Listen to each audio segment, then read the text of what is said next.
We raised 92, it's actually going over 100. So it'll be over $100 billion to be invested in Pennsylvania.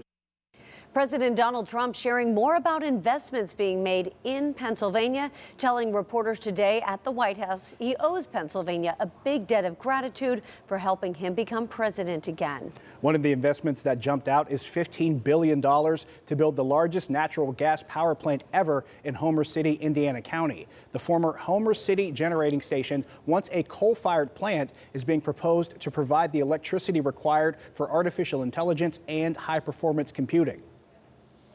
They're going to spend billions of dollars on rebuilding it, and it's going to be the largest plant of its kind in the world, I believe, actually in the world, and it's going to be great. So we really fulfilled that promise to Homer City.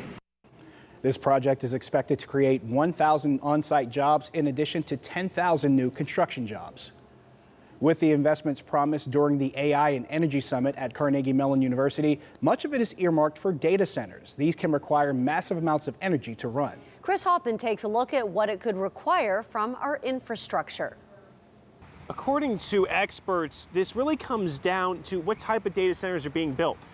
Gigantic ones that require a lot more power, or smaller ones that don't really have as much strain on the grid. While the promise of billions of dollars of investment is welcomed by many business and elected leaders, there's a need for how will all of this be powered.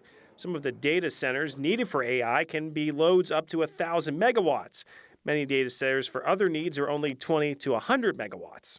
When you're talking about putting 1,000 megawatt or 2,000 megawatts load onto the grid, that's a massive load at a single geographic location, and that's going to pose risks to the electrical grid. Dr. Benjamin Lee is with the University of Pennsylvania. He says some AI data centers need all of that power because of the graphic processing units, which draw more power.